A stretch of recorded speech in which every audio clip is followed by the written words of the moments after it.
I call the meeting of the San Juan Unified School District Board of Education to order. At this time, we will move into closed session to conference with legal counsel pursuant to Government Code Section 49070 regarding one student grade challenge.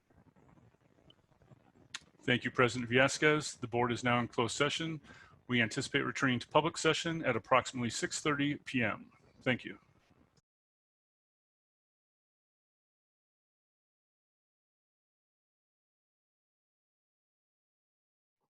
Good evening. I call the meeting of the San Juan Unified School District Board of Education back to order. Due to the executive orders issued by Governor Newsom due to the COVID-19 outbreak, tonight's meeting is being conducted via the Zoom platform and is also being streamed to YouTube. The meeting is being audio and video recorded, and the recording may capture sounds and images of those attending this meeting. The recording will be posted on the district website. We thank you for joining us and ask for your patience as we use this format in an effort to maximize access and participation during this time of physical distancing and other restrictions. Please stand and join me in the Pledge of Allegiance. I pledge allegiance to the flag of the United States of America and to the republic for which it stands, one nation, under God, indivisible, with liberty and justice for all.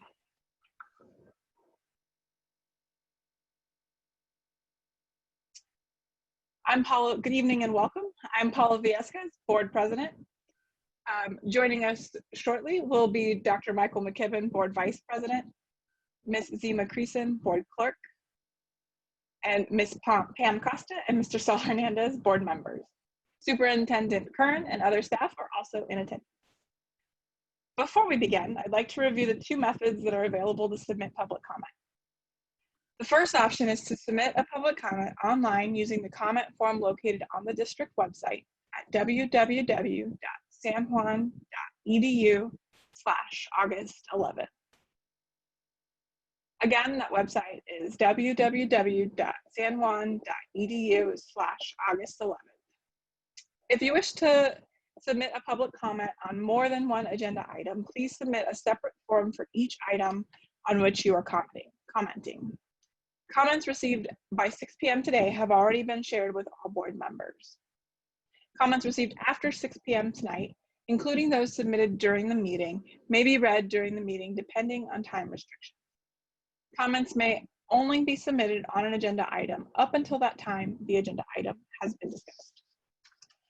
The second option to participate is on the Zoom platform, where you may use the raise your hand feature.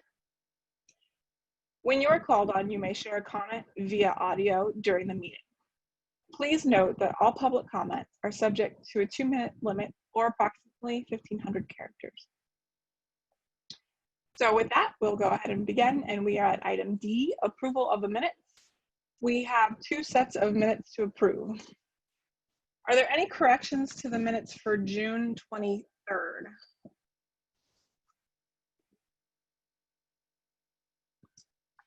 Is there a motion to approve the minutes for June 23rd?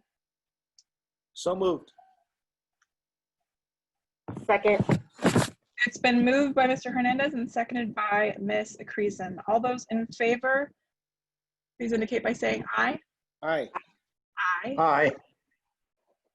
That was unanimous. Welcome, Dr. McKibben. Are there any corrections to the minutes for July 16th?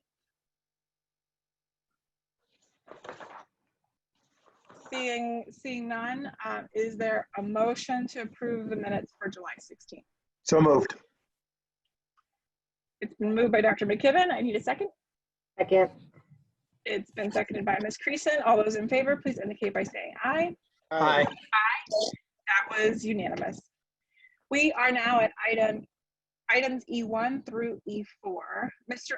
Allen, do we have any reports from staff, board-appointed district committees, employee organizations, or other district organizations at this time? We do not. Okay, thank you very much, Mr. Allen.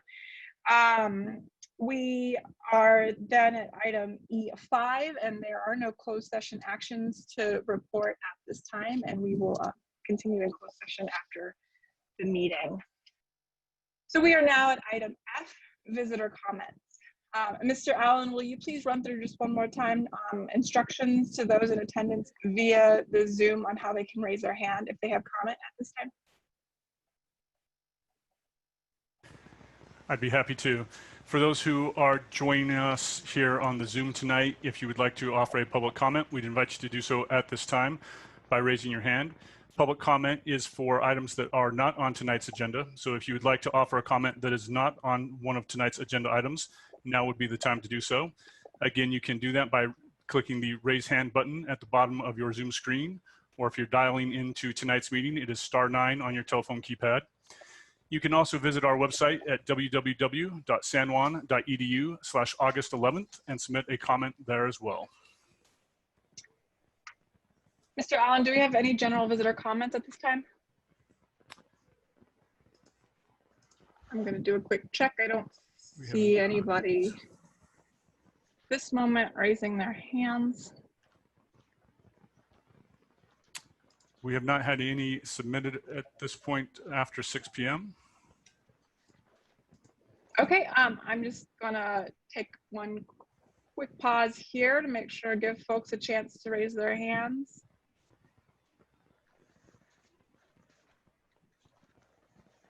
Thanks again to everybody for joining. Oh, we do have one raised hand. I would like to remind the public that comments are limited to 2 minutes. Under the Ralph M. Brown Act, the board is not allowed to comment on items that are not on the agenda. So we are not ignoring your comments. We just can't respond to any individual comments. The superintendent can and will refer items to staff who can follow up with you as appropriate. So with that, Carrie Warner, you have 2 minutes and feel free to begin when you are ready.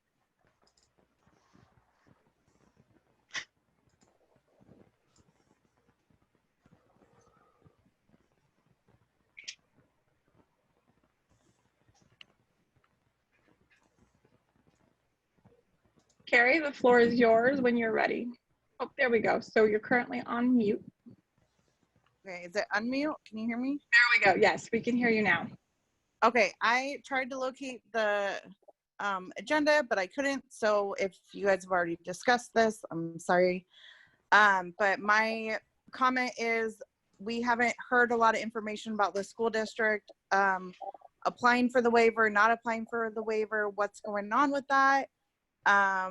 Where we're at with pushing to have special ed students at least in person even before regular children have started, and I just think there needs to be more communication with what's going on, and people are reading stuff and are not getting answers from the school district, and I think that's it. Thank you, and thank you very much for joining us. Okay, at this time, seeing no further individuals indicating a desire to speak, we are at item G, the consent calendar. Mr. Allen, do we have any public comments for items that are on the consent calendar? We do not. Okay, do any board members wish to remove any items from the consent calendar? See universal head nodding negatively. So that being the case, is there a motion to approve items G1 through G6? Ms. Cust is on mute, but I believe she tried to move the item. Second. Okay, all right, we've got, can you indicate that you've moved the item, Ms. Costa? I will indicate that I moved it, but my computer's not working right now. Well, we can hear you loud and clear now, so I think it may have been resolved for now. So it's been moved by Ms. Costa, seconded by Dr. McKibben. All those in favor, please indicate by saying aye. Aye. Aye, that was unanimous. With that, we are at item I1, our first business item, 2021, preparing for the start of school update. Superintendent Kern, please begin when you are ready. Thank you very much, President Villasquez. Tonight we are going to share with you some information really kind of leading off of our last board meeting where we had discussions with really the actions that have taken place since then, which even as most people are well aware, the next day even changed based on some information that the governor stated. But Deputy Superintendent Bassanelli is going to walk us through this, and then we can even respond to some questions. And I can share with the board at the end of this if Ms. Bassanelli is unable to do that during the time, and she might address it. I'll kind of speak to the waiver question that came about as well, because that might have been a question that you had as well as a group. So Deputy Superintendent Bassanelli, go ahead and take it away. Great, thank you. Mr. Allen, if I could get co-host privileges, I'll share my screen.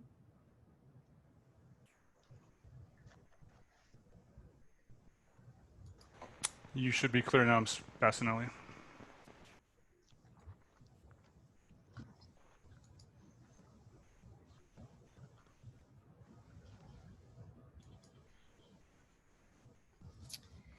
Good evening, President Villasquez, board members, Superintendent Kern. Tonight, we'd like to share with you a report on our efforts to open schools this week. Doctor, there we go. Thank you. In planning the reopening of schools, we continued our continuous improvement focusing on the 6 strategic priorities you see before you. Since our July board meeting, staff at all levels have been working collaboratively with each other and our labor groups to build out the learning models at the left side of this continuum in preparation for the upcoming of the school year. Tonight, we'll share with you the updates related to our distance learning, homeschool, and independent study models. Again, implementing a practice of continuous improvement, there were several lessons learned last spring based on feedback we heard from students, staff, and parents. Throughout this presentation, we will cover specific actions that have been planned for implementation in response to the themes that we heard around reducing variability, improving safety nets, strengthening home-to-school connections, and supporting practitioner implementation. The first feedback theme we heard centers around reducing variability. In our push to shift into a distance learning model, students experienced a wide degree of variability in the spring regarding synchronous or live time with their teacher, volume of independent work, and learning management platforms. We have heard the feedback and have more clearly defined minutes related to the instructional day, identified structured schedules to be implemented, identified single points of entry for the virtual classroom. And in addition, through the development of side letter agreements with our associations, we have more clearly identified staff roles and responsibilities in support of reducing variability.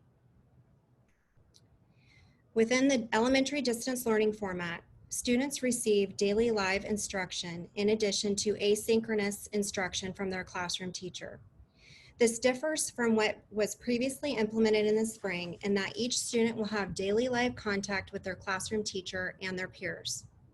The chart on the screen represents the agreed upon daily synchronous and asynchronous minutes each student will receive within the elementary K-8 model. The minimum synchronous minutes were collaboratively developed in partnership with our Teachers Association and scale up by grade level. In addition to minimum synchronous instructional minutes with their classroom teacher, students will also receive live synchronous instruction as well as asynchronous instruction with specialty instruction in content areas such as music, art, and PE, 30 minutes of daily designated ELD instruction as appropriate, and other specialized services and supports as outlined in a student's individualized education plan. The middle grades at our K-8s are included in the elementary model as they are part of an elementary school campus.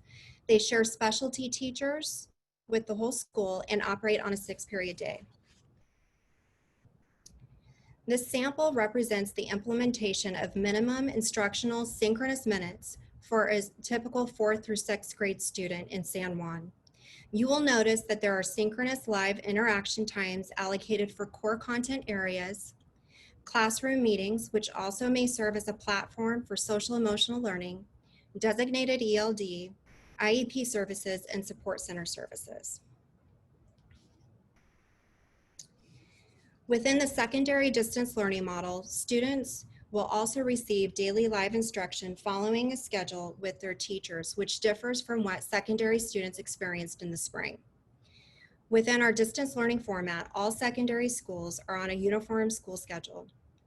On Monday, Tuesday, Thursday, and Friday, students receive 30 minutes of daily live synchronous instruction within each class period, with the first 15 minutes of each period being consistently held for synchronous instruction. The additional 15 minutes that total the 30 minutes of daily live per period of synchronous instruction, it's planned and implemented by the classroom teacher at the appropriate time within the lesson.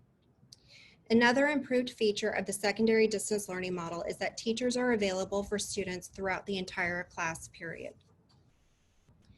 Within this model, Wednesdays represent a shortened class schedule with each period consisting of 15 minutes of live synchronous instruction. This creates room for individual follow-up with students, families, small group support from service providers, and teacher collaboration and prep time. Within this slide, you can see live synchronous instructional minutes in action across our multiple school models, which include a 6-period day, a 4x4 block, and a 7-period day. The 6 and 7-period schedules are blocked across 2 days, which you can see on Monday, Tuesday, Thursday, Friday, and the 4x4 block schedule is daily. These period schedules were developed collaboratively with our Teachers Association Secondary Bargaining Work Group and is uniform across the like schools. We heard feedback from our families and made improvements in our special education services. Students with exceptional needs will receive an instructional program that includes the standard distance learning instructional minutes for all students and specialized instruction and services according to their IEP goals to the greatest extent possible within the distance learning program.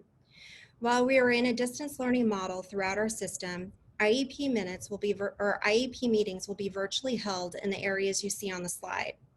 At this time, we are unable to administer in-person assessments. Over the summer, our staff worked collaboratively with our Teachers Association leadership to develop guidance tools for practitioners around IEPs and service implementation to help improve clarity of roles and responsibilities and improve services to our students. This slide illustrates the shift in service delivery from in-person to distance learning. To zoom in on a particular example, let's look at the specialized academic instruction found in the middle row of this chart.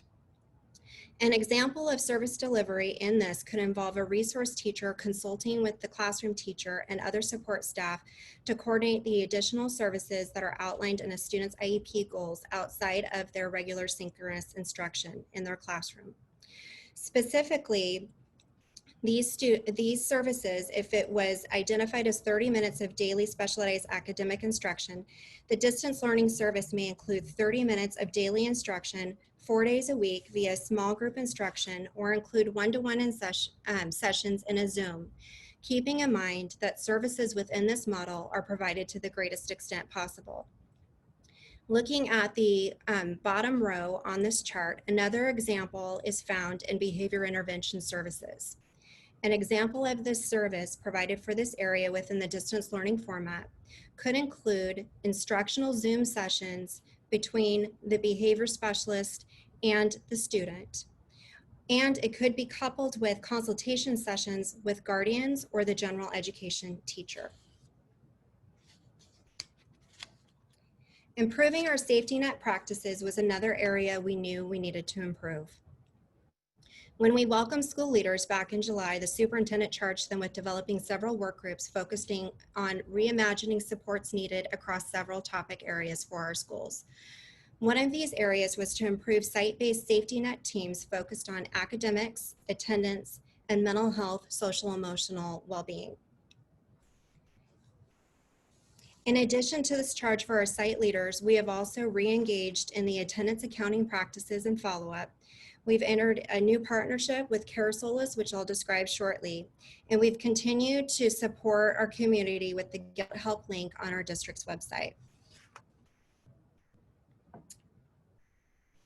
Solace is an online resource that we have partnered with a live 24/7 concierge service meant to assist individuals in finding local mental health related programs and counseling services. This web-based system works alongside our multi-tiered systems of support as a tool for school staff and families to connect with community-based mental health care resources and providers. The Solace navigation system taps into a vast database of mental health care resources to find carefully vetted local therapists and programs in minutes. The official launch of this service is scheduled for this Thursday, August 13th.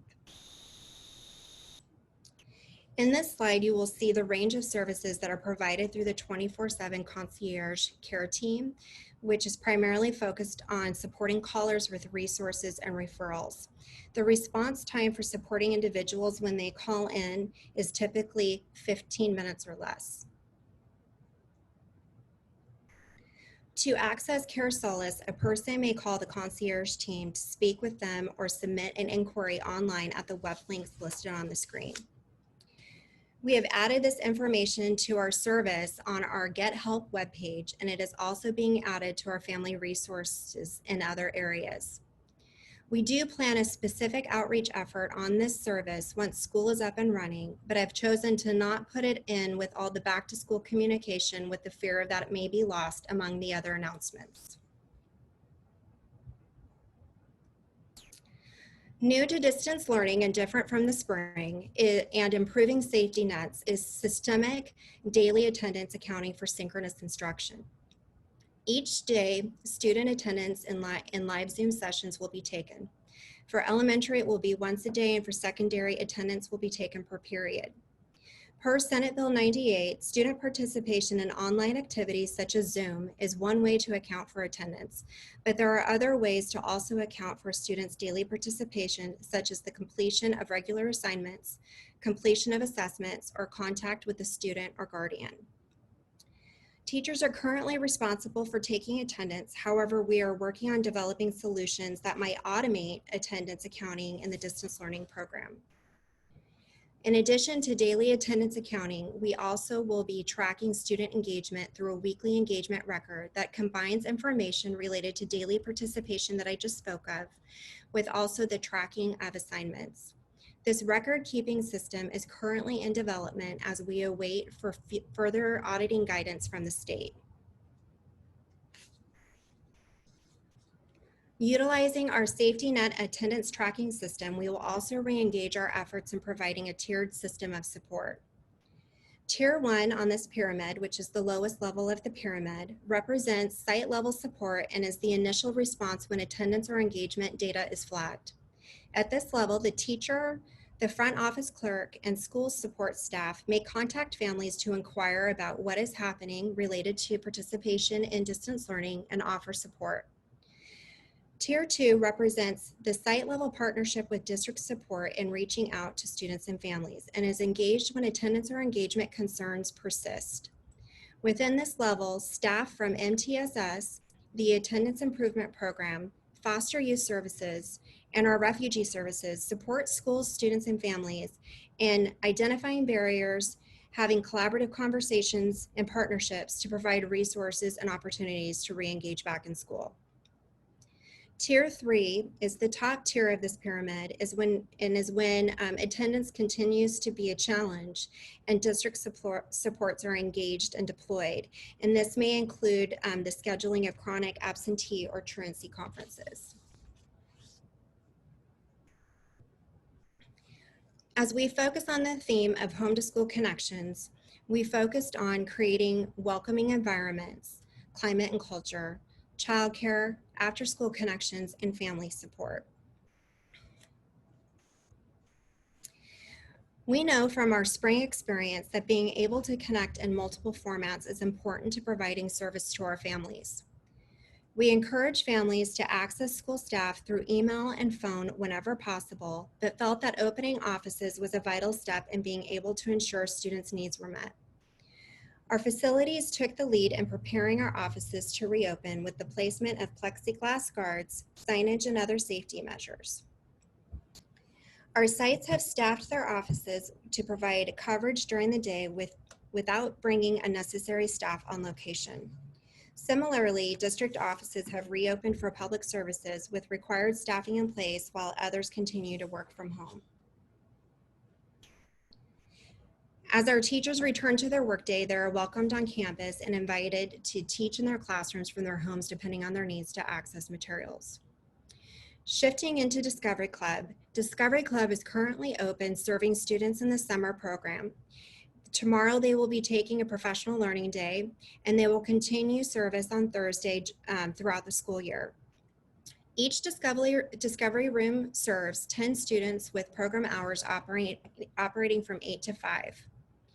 Because we've had to reduce our student load to meet the local county health childcare guidelines of 10 students per room, we implemented a lottery enrollment process to ensure an equitable process for enrollment for our families. Due to the low ratios as required by local health officials, the Discovery Club is currently not fiscally sustainable with the current board-approved fee structure in the distance learning model. Staff are closely monitoring this fiscal situation and are working to develop potential solutions to this problem. Bridges After School is a grant-funded program through the After School Education and Safety Grant. This program plans to implement in a distance learning format at a no-cost fee for participants. This program will focus on providing enrichment opportunities and safe virtual spaces for students to connect with each other and also connect with other trusted adults outside of school.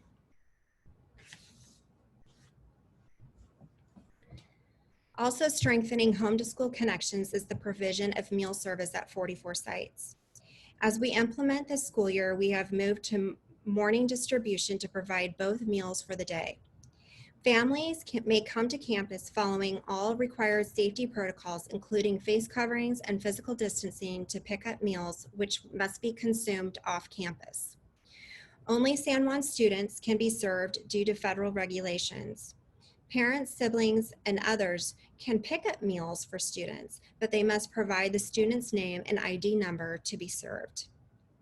Standard costs are in effect, so that those not on free and reduced lunch program will need to have money in their My School Bucks account as cash transactions are discouraged.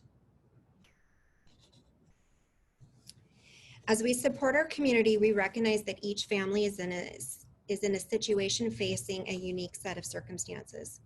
That means that there are many questions that families have about their schools and our programs.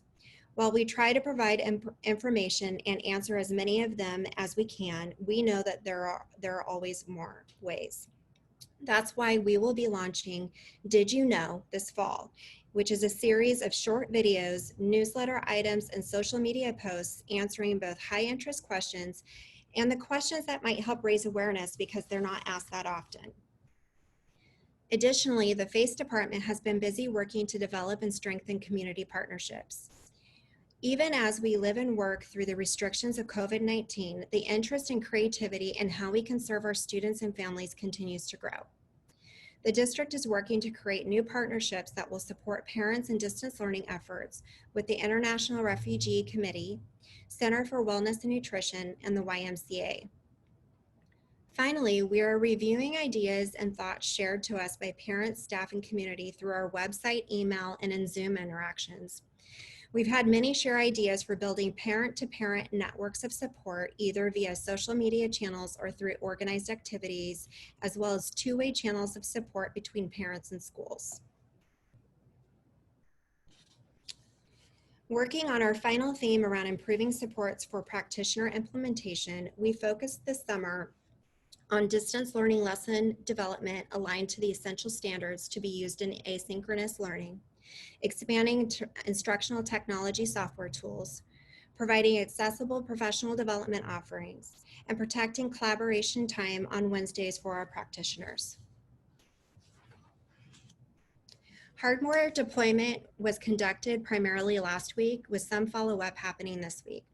As of last Friday, we had distributed just under 19,000 Chromebook devices to families, and I do believe that has grown by a few thousand since I prepared this presentation. We did experience some challenges in our distribution this year, and it was impossible to know how many units would be needed at each campus, which did cause some shortages, but we were able to immediately shift units and provide devices the next day. As we launch distance learning, we have also invested in additional software tools for our teachers and students that were in high demand. These tools are some of the most commonly requested by our practitioners and enable a more meaningful distance learning experience and provide supports to our students. As previously mentioned in our last board meeting, nearly 80 teachers were selected to build lessons in English language arts, math, English language development, social studies, science, visual and performing arts, special education, mod severe programs, dual immersion, and world language. From that work, 900 elementary, 250 middle grades, and 450 high school high caliber lessons were developed by our teachers. These lessons have been designed to be used asynchronously, either by pre-teaching or extending content that has been taught in a synchronous lesson. In addition to the lessons designed by our teachers, at the high school level, we will be utilizing APEX and UC Scout lessons to support distance learning curricular needs in specific course areas. The pictures that you see on the slide give you a sample of what was developed by our wonderful teachers. Over the summer, an emerging interest surfaced by our teachers at large in the system in the area of distance learning lesson design. Capitalizing on and supporting this interest, a learning team opportunity was created to provide teachers with continuing education hours for learning and collaborating around lesson design. As a part of this learning opportunity, teachers engage in lesson design learning modules. They collaboratively developed lessons to be utilized within their classroom and engaged in a reflection process that utilizes a rubric to evaluate the lessons that were designed by the learning team. So far, we have had over 600 teachers engage in this learning opportunity.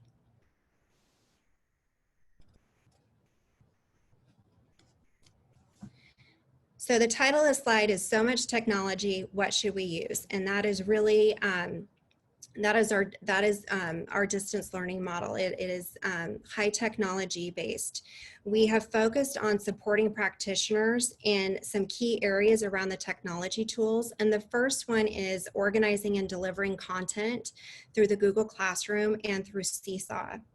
We also supported practitioners with synchronous learning, learning opportunities with Zoom, and also in creating content and activities using our Google Suite, which includes Google Docs, Slides, Forms, etc., Illuminate, and Quiz, as well as providing practitioner training and accessibility tools that may be used to record videos. This picture on the slide is a snapshot of a learning module that was developed by our Professional Learning and Innovation Department that can be taken by teachers. Each of the underlined items on this picture represent, it's a hyperlink to training videos and information related to those technology tools. And I do want to send a many thanks to our professional learning team who have spent many, many hours developing these countless videos and support tools for our practitioners. In addition to the existing tools that I just mentioned, our professional learning team also set up training for newly purchased items. So the 4 items on this are really high interest items that we purchased because of requests from our practitioners. Kami is a tool that helps practitioners develop PDF documents that become interactive. Screencastify helps teachers record, edit, and share videos in addition to assigning students with a video assignment. Pear Deck enhances our Google Slides by making them more interactive and friendly for students. And the Read and Write for Chrome supports accessibility for English language learners and students with exceptional needs by providing things such as text-to-speech for listening to words, sentences, and passages, dual color highlighting, text and picture dictionaries, and dictation. The last piece we want to provide you an update is the alternative programs that we're providing in addition to distance learning. Our K-8 homeschool model in the spring consisted of 2 teachers with just under 50 students, and it's currently grown to a current enrollment of over 600 students enrolled today, with potentially up to 700 enrolled by the end of this week. The staff have expanded from 2 to 26. And the 2 teachers that we started the program with are serving as lead teachers who support the new staff in training and the preparation for the school year. They're assisting with resource and material distribution to newly enrolled families. And they're also providing throughout the year job embedded ongoing training and support for their colleagues. Our 912 site-based independent study program has also expanded. To date, we have nearly 270 newly enrolled students, plus 120 existing independent study students as a part of the El Sereno program. Our staffing for this program, we continue to monitor it and evaluate it as a part of our staffing process. And there is a leadership team that also supports this work. So with that, I would like to turn it over to you, President Villescaz, for any questions or board discussion. Thank you very much, Ms. Bassanelli. If we could, for now, maybe stop the screen share. Fantastic. We will move to board questions. We will start with Mr. Hernandez. Thank you very much, Ms. Bassanelli. Thank you so much for the presentation. It was outstanding. And I just have a comment and a question. And my comment is, I really want to thank your staff and everybody involved to prepare ourselves for this coming this school year.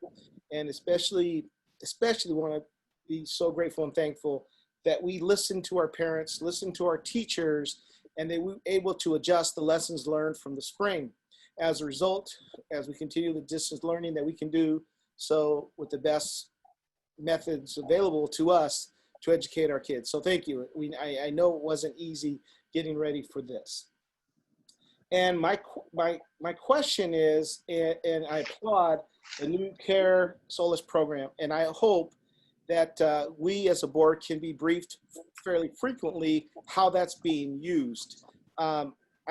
Just to know how many kids or families are using this program, because I think it's an outstanding program, what we are offering. And I hope that the schools and the district will do all that we can to promote this program to all our families and our students throughout the district. Thank you very, very much. Board Member Hernandez, let me address that. I think that's a great idea.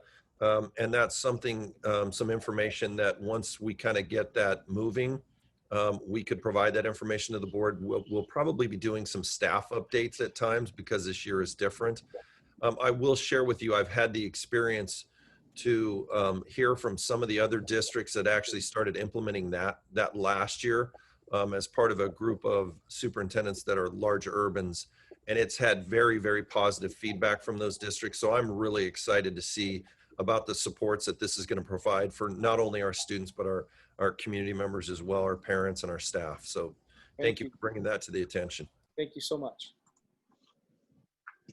And colleagues, you'll have to forgive me. You think I would be used to doing this by now, but I did forget to, at the end of presentation, call for public comment on this item. So we will resume questions from board members shortly, if that is okay. And at this time, Mr. Allen, I will check in with you to see if we have any visitor comments at this time. So if you have joined us on the Zoom call today and would like to comment on this item, we would invite you to do so at this time. You may do so by raising your hand. To do that, click the raise hand button at the bottom of your screen. If you've dialed into the meeting today, you can press *9 on your telephone keypad to raise your hand. You're also welcome to visit our comment form at www.sanjuan.edu/August11 to submit a comment in writing there, which we will read out loud for you. At this time, President Villescaz, I believe we do have some hands raised. Yes, I do have one. I do see one hand raised, username JS. So JS, please begin when you are ready. You'll have 2 minutes. Hi, thank you for giving me the opportunity to ask.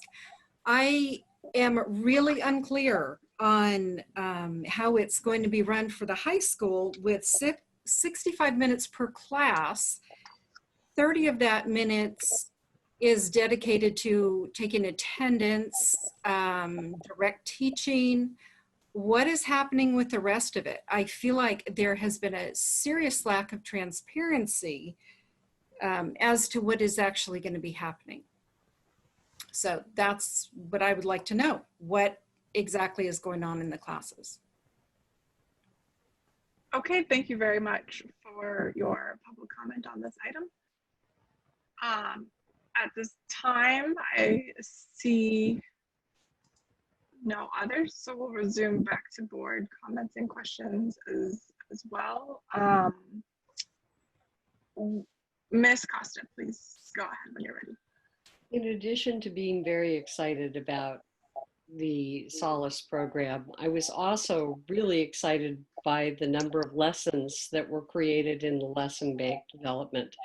And when you look at 900 elementary lessons and 250 middle school lessons and 450 high school lessons, that really does give us a step ahead from where we were last spring. So I wanted to thank the teachers that created those lessons. I want to thank the review team that reviewed every one of those lessons to make sure that they followed the rubric and met the standards that San Juan had set forth. And I think that says a lot about San Juan. I know there are other districts now who want to borrow our lessons because they don't have the capacity to create those. So thank you to staff for that. One question in terms of professional development. As we move forward, Ms. Massanelli, with synchronous learning, will there be other opportunities if staff members start into synchronous learning and then feel like they would like additional professional development? Will that be available?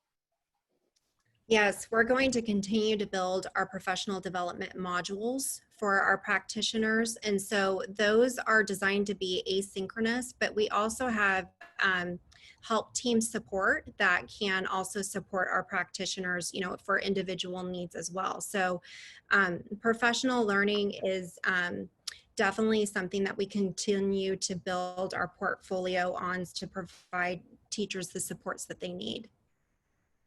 Again, just thank you to staff. This is incredible work, and I'm really sorry we don't have the many people that were on the call in July able to hear this, because I think they would feel better about the work that has gone into this. So thank you again. That's all my questions, Ms. Fiascos. Thank you, Ms. Costa. Next up, we have Ms. Creason. Thank you, President Viescas. I do have a few comments and questions, and I want to start with special education and the kids and families, especially in the mod severe, receiving those services. I think about a lot. It's my understanding that district is working really closely with SJTA to figure out how we could better meet the needs of our families receiving special education services. And I just want to state for the record, would like that stated for the record that is correct, and we're looking to do, looking at what we can do. And Ms. Creason, let me, I know Ms. Viasquez can speak in detail to the waiver piece, because I think that goes hand in hand with it. And so I'll let President Viasquez speak to that, and then I'll kind of follow up on your comment there with what we're hearing in terms of opportunities down the road with that. And if I'm getting ahead of the game and you, no, that's perfect. Okay. No, I meant to jump in and add a little bit at the tail end there after Ms. Bassanelli, and offer, kind of put my other hat on for a second and give my colleagues and both the members of the public an update. I was also asked during public comment, and I know there's a lot of questions around this waiver process and what that looks like. And just for awareness for others on the call that might not be known, but my other hat is as Assistant Secretary for Health and Human Services, and I've been deeply involved in this waiver process and related items at the moment. So there was documentation released by the state that offered some guidance on what an elementary waiver looked like. So that would allow within some parameters, school districts in conjunction with local public health jurisdictions to bring back students to in-person learning in a somewhat limited manner from K through 6th grade. So that was a kind of statewide process that was issued and published. Right now in most counties that is on hold. There has been, you might have heard and you may not have heard, but the last week or so, the state has had a significant challenge processing data related to how we track COVID and COVID related items. And most of the guiding factors that our local health officers rely on go back directly to the metrics that we use as a state to monitor the county monitoring list. And so frankly, without an updated real-time version of that information, everyone very unfortunately is flying blind. And the state's been working 24/7. It's been the longest of weeks trying to clear that backlog, but really the key metrics that all of our local health officers rely upon include the average number of tests per day that are counted in a county, the case rate per day, our testing positivity, the percentage change in the 3-day average of COVID-related hospitalizations, the number of ICU beds currently available, and the percentage of ventilators available. And half those metrics right now are unavailable, which makes it really, really hard to really get a measure of what the health of a community and a county looks like. So I know here in Sacramento County, it's been under the advisement of our county officials and our county public health officers that right now any waivers that would typically be under consideration are on hold. They're not currently being considered. And once that opens back up, the process would be that the superintendent, after collaborating and demonstrating that collaboration with a number of key partners that are outlined, would request that waiver, and it would be assessed appropriately by both local health officers and the California Department of Public Health. But for the most part at the local jurisdiction, that is on hold. We're also waiting from more specific guidance from the state, because right now there's a little bit of conflict on what the budget language discusses and what is kind of guiding this in-person instruction, and then the dynamics that we've created with this waiver. And so also pending from the state is very specific guidance on what subgroups are allowed to come back, and this will likely include our special education students, our English language learners, and our foster youth and homeless youth and those subsets. That is all still pending guidance from the state. So locals really are flying blind right now. And so until we have that information, it's hard to make an assessment. And some of those metrics should be cleared up within the next week or two, and hopefully then we can have some movement. And there's another part to that as well that I think is important in the California Department of Public Health. And I've got the website up right now. Some of the pieces that need to be in place are related to testing of students and staff. And we're all well aware of the challenges that are going on with testing and even the turnaround of those tests. So in our conversations with our local county health officials, until there's many factors that are cleared up, they're not even considering waivers. And so we will be working closely and having those conversations every Tuesday morning. Myself, along with all the other superintendents in the county, meet with the county superintendent, Dave Gordon, who is continually getting updates from Dr. Concierge, as well as Dr. Bielenson on these factors. And so we're discussing where districts even lie within those factors.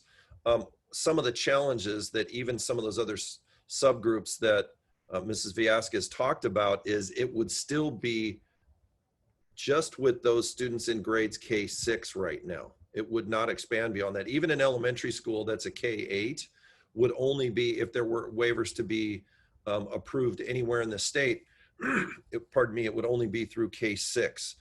So if there are subsets of groups that we have talked about or would desire to bring back in smaller groups at this point in time, again, we're not even able to do that. So I hope that helps answer your question. Again, it is in consultation with our labor partners and the community as well. So those are conversations that are going on continually. That was really helpful. Thank you. And actually that leads into my next question about, can you talk a little bit about how stakeholders are being engaged? Because what was just shared, which is really helpful information, I don't think a lot of families receiving services are aware of. So I'm just wondering, how are we engaging stakeholders and keeping them informed of where we're at in the process as we move forward? Well, I will say probably one of the biggest challenges in the last 2 weeks, we have been working tirelessly just to get prepared for this Thursday. And I will tell you, Ms. Costa and I were kind of sharing some conversations earlier. There's so much kind of nervous excitement that goes on with the start of a regular school year. And I would say right now, what people are feeling is just a tremendous amount of anxiety because we're opening schools unlike we ever have before. And that is a challenge. I can share with you that related to our special ed students, there is a document that went out Friday to all staff that are our special ed teachers. Unfortunately, today was the first day back for staff, and some staff may not have seen that until today. Others, have been on top of that. But that document kind of lays out really the details of how we're going to support our students with IEPs. And Mrs. Bassinelli, I don't know if you want to go any further into that conversation. Yeah, that was the guidance document that I mentioned in the presentation, and it's focused on supporting our practitioners with IEP case management and just providing some clarity of roles and responsibilities and how to best support our students. Additionally, the side letters that we developed in collaboration with our Teachers Association have really elevated the clarity that our practitioners have around their roles and responsibilities in providing services to students in a distance learning format. So we definitely learned from our experience in the spring and have grown and developed those guidance documents to help to support our teachers. So, for example, Superintendent Kern said that our teachers' first day, their official day back was today. A part of supporting our teachers was to go over those side letter agreements so that we're all kind of on the same page in terms of the implementation of the program and the instructional services that students get.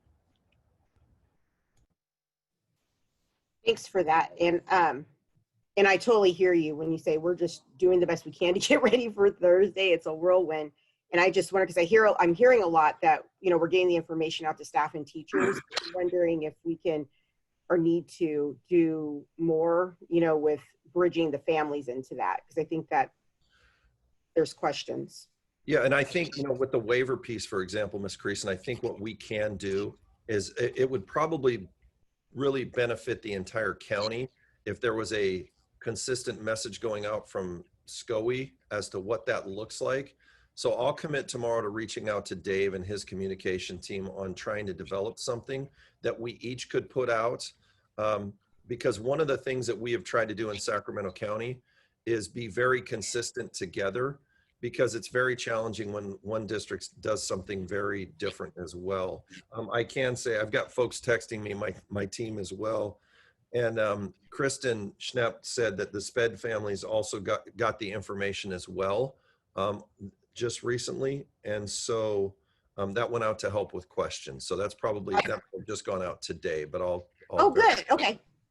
And just one more item, Board Member Creason.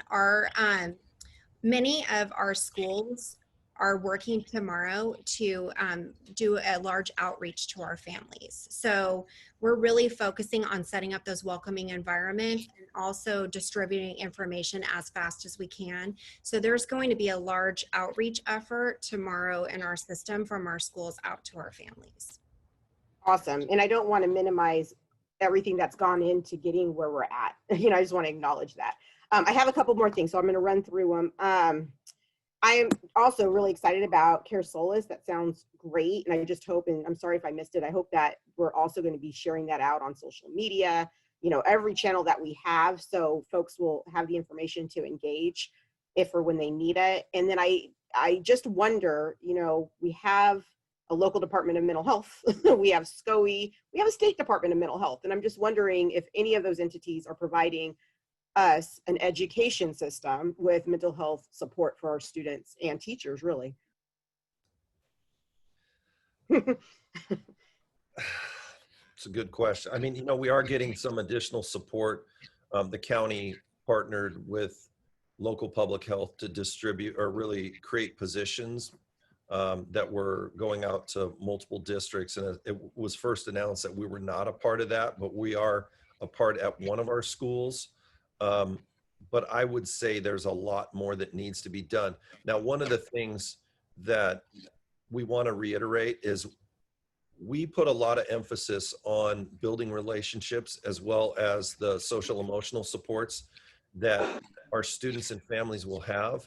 And I know, Ms. Bathnell, you may want to speak to this a little bit, but that's going to be a very robust part of, I'm not sure if it's in our next meeting or it's the following one. Melissa, if you can just jump in when that's part of our presentation. Yes, we will be bringing more information to the board. I don't think it's the next meeting, it's possibly the following meeting, but it is a tremendous focus area for us. And the safety net teams and the variety of data points that we're going to be collecting around engagement and participation are also going to serve as early indicators for us and flags in our outreach to help identify students who might be experiencing some mental health or social emotional distress as a part of the social isolation experience during COVID-19. And it will hopefully improve our efforts in connecting better with our students and families in a more responsive manner.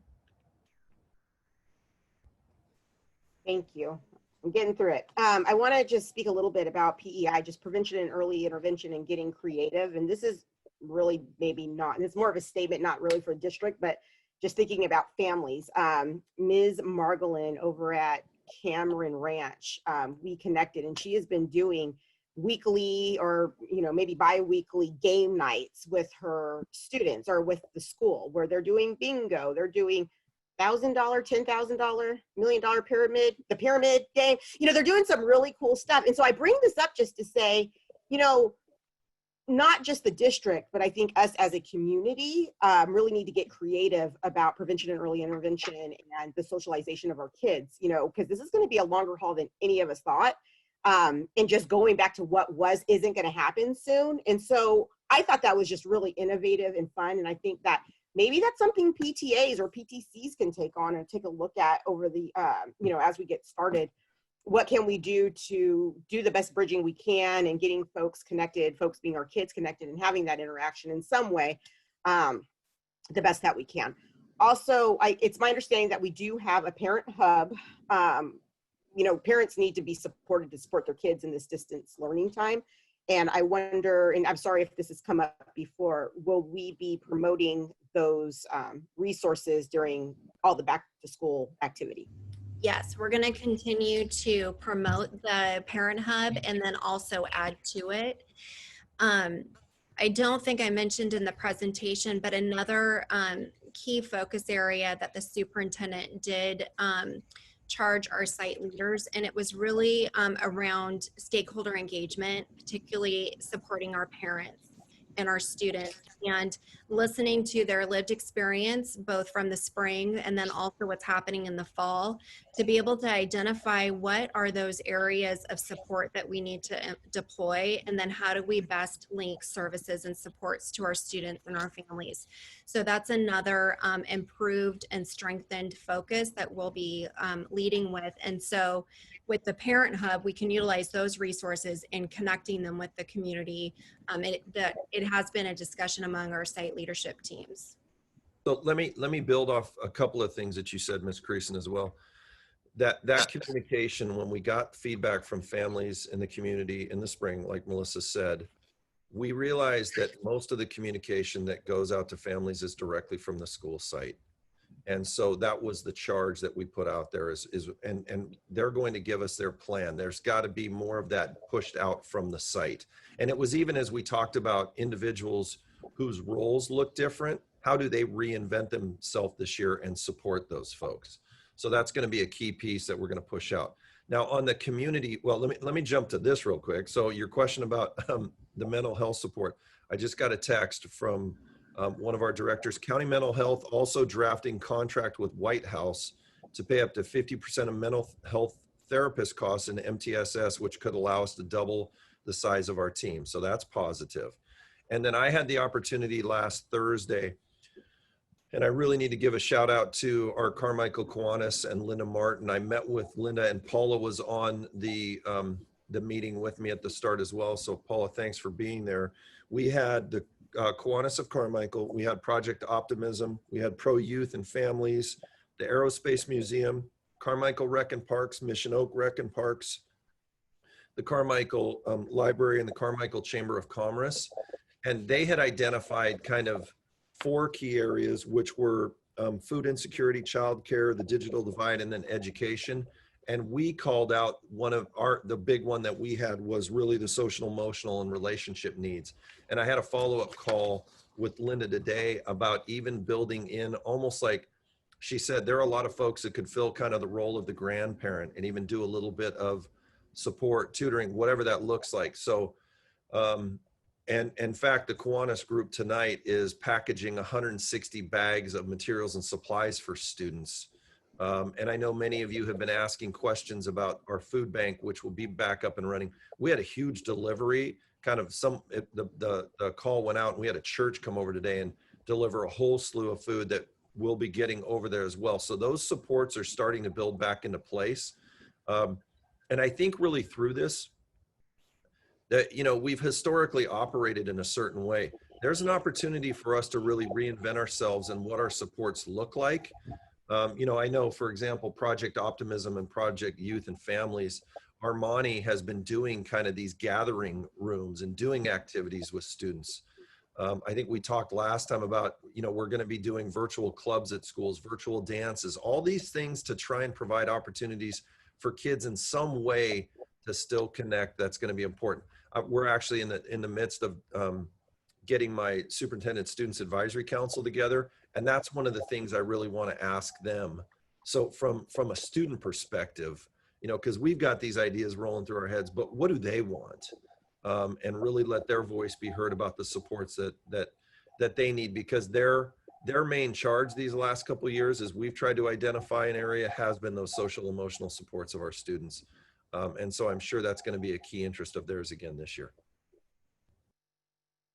Thanks for all that. And I just have one more thing to say and then I'm done, President Viescas. And this is just more of, I want to acknowledge, you know, I am a parent. I have an 8th grader, a kid that's going into 8th grade. And I too wonder, you know, the uncertainty of what the school year is going to be like. And he wonders what it's going to be like. You know, especially, I mean, an 8th grader, and I am one on Zoom, and his first year of band, I don't know how any of this is going to go, but I want to just, you know, my heart is with you families. I get it. The uncertainty is very uncomfortable, but let's give it a shot. You know, I'm just going to encourage us all to take a seat, you know, of course, be involved, be engaged, but let school start and let's see how things go. You know, really, honestly, I don't think that I really know the mechanics of how the classroom works until back to school night. I don't know that I've ever started the year really understanding exactly how learning is going to happen in the classroom. And so I think that we have to kind of just remember, well, even when things are normal, we don't have all those answers, you know, the week before school starts. We really don't. So I think let's be patient. Let's see how things go. And I feel you. I feel the same anxiety too. So I don't want to dismiss any of that. But let things play out. Just let's let things play out a little bit. And then of course we can, you know, course correct if needed as we move forward. I think everyone wants to make this as great as possible for our kids. And I'm done. I'm sorry I took so long tonight. You never have to apologize, Ms. Creason. Thank you for all of your questions and comments. Next up, we have Dr. McKibben. Okay, I have some mostly mechanical kinds of things, but on secondary, when Ms. Bassanelli talked about the teachers being doing the synchronous and asynchronous learning, she mentioned that the teachers would be there the whole day. Does that mean that the Zoom or whatever platform is, or the Google platform is going to be on this day, or they're available in different kinds of ways, or that's one of those things that's up to the teachers? And on the secondary also, I noticed that on one of the examples there was 0 period. Are there things like 0 period that are being used and that's up to the school that they could have 0 periods or not, even while we're doing distance learning. That's my question related to the secondary. Yes, schools that have previously had 0 period may continue to implement 0 period as a part of their schedule. So we'll see a continuance of that. And then I'm really glad that you asked a follow-up question related to the secondary model. So what is new for our students in this distance learning format compared to last spring is the implementation of a structured schedule where students participate in period. There's live instruction. So the live synchronous instruction is minimally for the first 15 minutes of the class. It may be a part of building climate and culture, as well as setting up a mini lesson, for example, where then students then could potentially after the first 15 minutes be released for learning and through their asynchronous platform using the Google Classroom. And then they may return back to a Zoom at the end of the scheduled period for the last 15 minutes to consolidate their learning, maybe discuss what they learned during their asynchronous time. Potentially it could have been to read a couple literary pieces and do some research. So the idea is that during the off-camera time off of Zoom, teachers are available to that class for the entire class period, and it could include chats in the Google Classroom. It may include emails. It could include a variety of tools that the teacher chooses to deploy to keep that line of communication open between them and the student. And so it's really creating opportunities for students to connect with their teachers if they need additional clarification, they need some direct instruction support during that full classroom period. But teachers may implement those 30 minutes of live synchronous instruction all in one block and do one full 30-minute session and then release students for their asynchronous work while still being available in the Google Classroom. Or they may break it up according to what the lesson needs are for that period. So during the asynchronous time, they still might be on Zoom or Google or that sort of thing, or they might even be, could they be working on video with a teacher's aide or something like that? Correct. There are a variety of ways that teacher may engage during that time. But and we've talked in the past about different kinds of innovative ways of using aids and so forth during this time. Are there any examples that jump out at you right now of things that aids might be doing in the asynchronous time? Yeah, they might be supporting students in their own breakout session around specific skills, skills development. So where we have whole class instruction happening for those first 15 minutes, our instructional assistants will likely be supporting students in small group discussion and instruction in a Zoom breakout room, or it could potentially also be in a one-to-one experience, which could be through Zoom, but it could also be a phone call, that one-to-one experience. Okay, good. Jumping to slide 18, I will admit that this morning, while I was supposed to be going over my notes related to the agenda, I got stuck listening to a professional development program that was going on at Grand Oaks related to systemic racism and all of the various other things that they were working on in their staff development. And at one point, when Armani Easley was on the screen and so forth, they were talking a bit about how one uses the video, and he brought up something that I'd never thought of and wondered if it was and that was the notion of how amazing it is that we can use the Zoom and use the internet and so forth one of the other kinds of things, and it may be an unintended consequence, is can during that asynchronous time, if parents are home, can they be talking to the teacher? I thought that was an interesting idea that I'd not thought of. I suppose it could be an opportunity, but I think that just as during the so this is considered the instructional day for our teachers, and their primary focus is going to be in supporting our students in their learning. But I could imagine that if a teacher was available and the students had what they need, that they might be able to respond to a parent, but they also will respond to parents during times that don't take away from the classroom.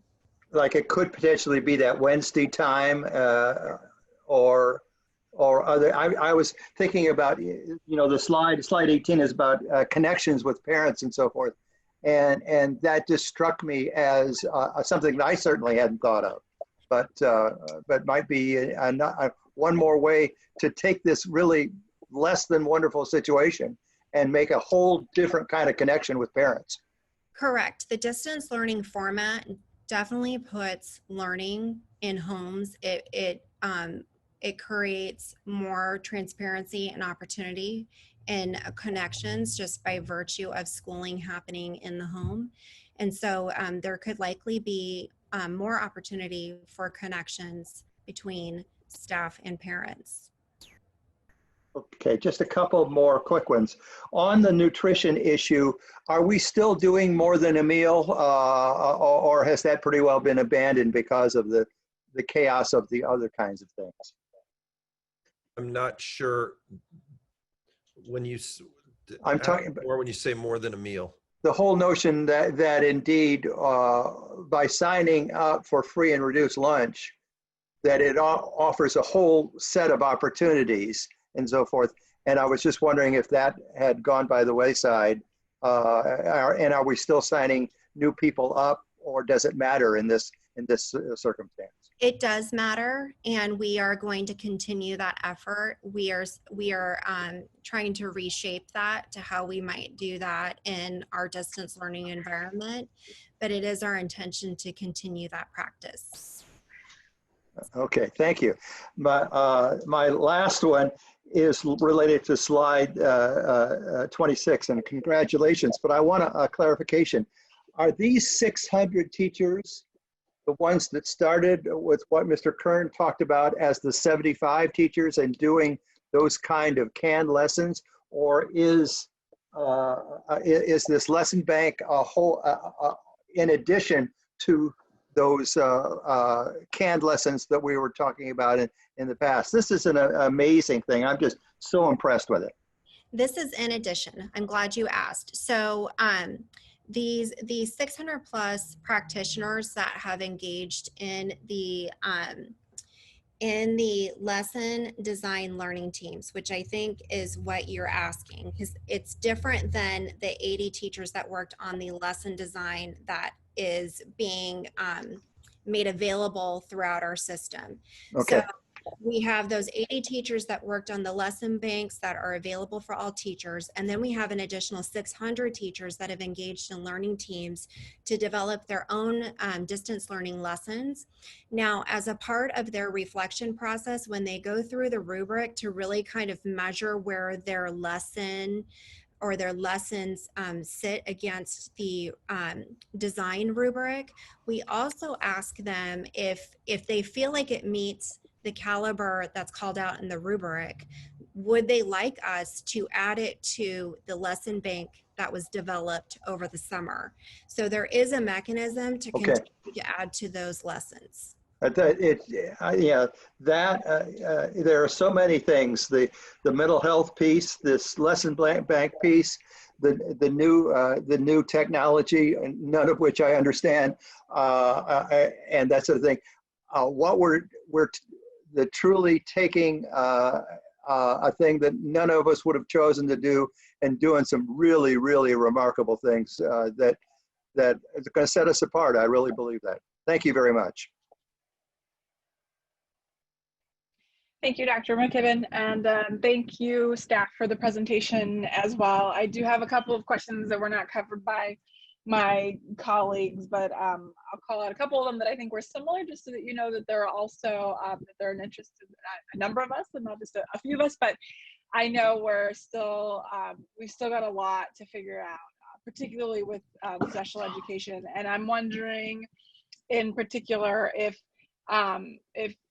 Ms. Bassinelli, either now or maybe it can be the subject of a future presentation and discussion, but I'm just curious how, in the meantime and in absence of the permission to do any kind of in-person instruction, how are we translating some of the more typical support services to an online format?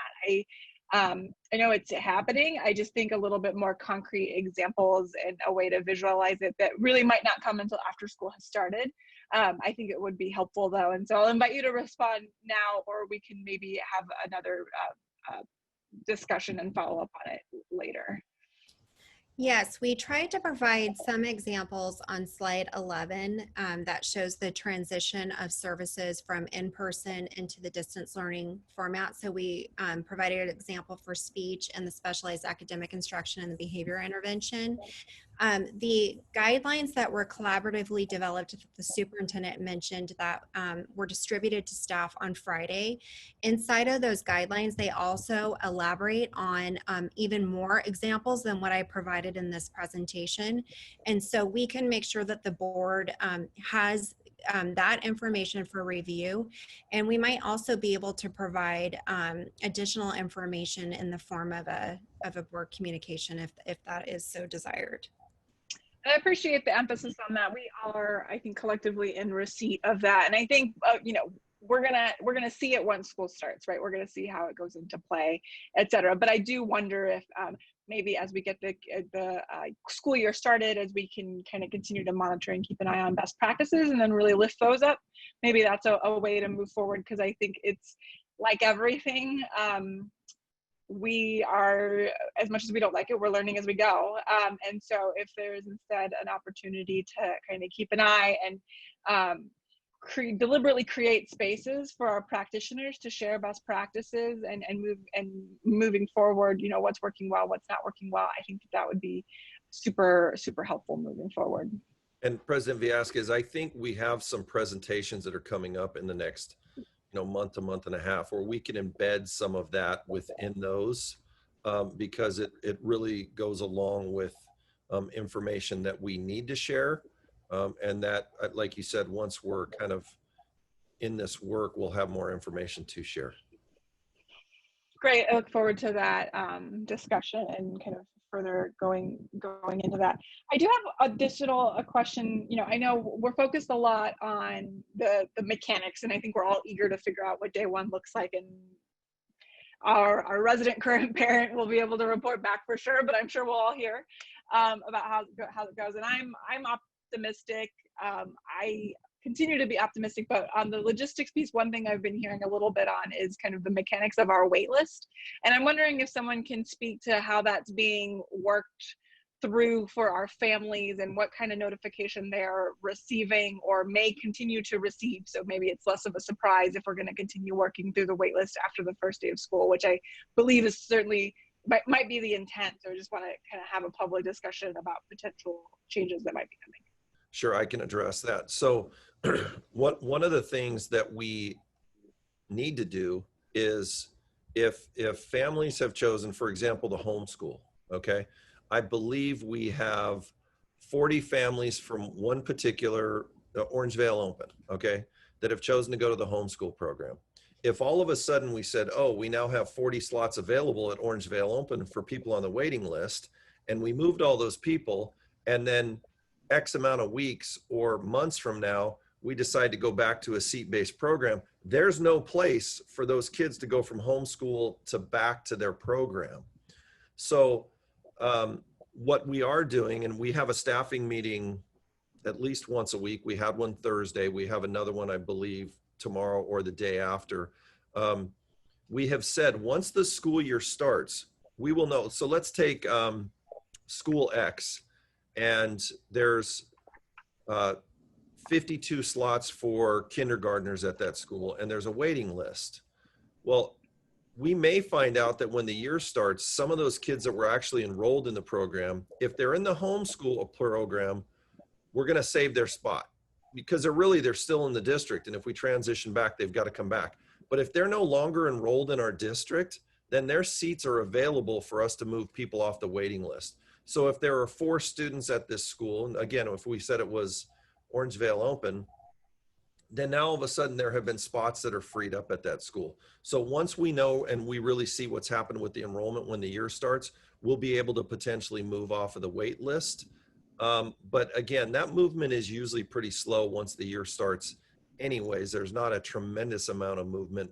And if those schools have a mix of neighborhood kids as well as wait lists, we try and always allow some spots for if there are potentially some people that move into a grade during the course of the middle of the year, that we don't have to overload those kids, because if we overload them one year, we have to bring them back the next year. Now you're taking a kid that was in a school year and forcing them out as well. So there will be movement, but it will probably be fairly minor. Thank you for kind of talking through the mechanics. Nothing's easy in this world, that's for sure. And I know we're always trying to make sure that when we try to solve one problem, we're not causing like 100 more. And that's really the challenge. And also, I mean, the other kind of complicating pieces, I know I'm still leaving hope, and I think staff is too, that we're not going to finish out the year this way. And so we need to be able to make sure that we're building a system that allows us to transition smoothly back to what I think we all want, which is our kids and our teachers back in our classrooms. And so there's just a lot of considerations that have to be made. And the only other kind of follow-up piece to a lot of the context you just provided, Superintendent Kern, is that I just want to make sure that at least at the school site level, I am slightly concerned that parents might be making decisions without fully understanding potential implications, particularly with regards to the home study piece, et cetera. And I think that probably has been well communicated. I haven't read every single communication related to that. And so I'll raise that up, although I'm sure it's been considered. So I can speak to that a little bit too. As we have had people apply for that program, we have not just put them directly in the program. So that's why Melissa mentioned 600. We actually think the number by Thursday is going to be closer to 700 because we've had people apply, and we want to, central enrollment is making contact with those people so that they clearly understand the commitment that they're making they're kind of taking as the parent. In homeschool, you take the role as the teacher, and that homeschool parent or teacher supports you as the parent. And often what we see is a lot of families that want to choose that because you have some choices around the curriculum that you're going to choose. And so that homeschool teacher is really working and supporting the parent and the student in that module. And what we're seeing is that some families who may say, we've got a challenge in our own schedule right now with the fact that there's going to be synchronous instruction each day during these times, where if we go to the homeschool model, there's more flexibility for them. And again, I'm really glad that we were able to create this homeschool program. I think it was 3 years ago, even though it's been small, because my feeling is if we did not have that as an option right now, that these families potentially would be going somewhere else. And we want to keep these students in our system and support them. And the 2 lead teachers that Melissa spoke about, they've been tremendous, and they're really their desire to support families as well as the other teachers that are coming in to do this work. Thank you for that, Superintendent Kern. And also wanted to take an opportunity to kind of call out our extended and increased number of school sites that are providing meals. I know it's been a topic of discussion, and also want to kind of double down on a shout out to our partners such as the Kiwanis clubs. But I grow increasingly concerned, particularly as a number of our families in our community has significantly relied on relief provided by the federal government that at this point looks like may not continue. And so a sharp rise in food insecurity and many other economic implications is not very far away. In fact, I think we're starting to see it now. So in terms of just making sure we're covering the basics. I remain incredibly appreciative of the community, of our community that has stepped up to do that, and of our staff that has stepped up to do that. And then my last mention, and I know it was a topic of some emails, but I just wanted to raise it here in a public forum as well, is actually as we move into this new kind of distance learning format, and particularly around meeting our attendance required is now required by statute. I have a little bit of growing anxiety around the dynamics of cameras and requiring to use them or not requiring to use them, and audio and requiring to use them and not use them. I know I think back to when I was a student and all through high school, my mother and I lived in a single bedroom apartment that was very crowded, and the only place I think I would have been able to find to work would be the bedroom that we shared, which would have been really embarrassing as a high school student to have to in any way reveal that I was still, as a high school student, sharing a bedroom with my adult mother, right? And so these dynamics, I mean, it's just, when I go back and think about the anxiety that would have caused as a student, it just becomes really overwhelming. And so I just want to make sure that it's at the top of mind. And I know, like I said, we have had some communications, but just kind of the implications of camera sharing and the realities that some of our students might be living in, and some of the anxieties that might come, particularly as our young students and young children try and grapple with this growing dynamic. So let me address that. I'm actually going to read to you here the Zoom guidelines for teachers related to that, and because that was something that we discussed. While the district recognizes that having students turn on their webcams is preferred while building community and engaging in synchronous instruction, students may choose not to turn on their webcams for a variety of reasons. If a student is choosing to not turn on their webcam, the practitioner may reach out to the student individually to see what their needs are and how to support the student should it become necessary for the student to use the webcam function as part of the classroom activity. There's been conversations around if individuals are taking tests or quiz. There's some pieces that, you know, look very different. And then it says, for students to choosing to turn on their webcams but desire more privacy, practitioners may consider teaching students the use of virtual background feature in Zoom. Virtual backgrounds are available to those running Zoom with their PC or Mac apps, as well as iOS devices. However, students using Android phones or tablets or Chromebooks do not have access to this feature. So we've tried to have some sensitivity to that as we've really reached out to staff. And so that's a dynamic that we're aware of and we'll be working through as well. And again, I appreciate both you kind of reading through the guidance publicly, and I wanted to have a kind of public discussion about it, or at least raise it. And, you know, somewhat similarly, again, if I can momentarily put my other hat on, right, there's just always, you know, there's going to be a lot of issues that I think come up, and I know the Department of Social Services is working in collaboration with the Department of Education to really kind of call out some strategies that might move the typical role and responsibility that our teachers have typically held around identifying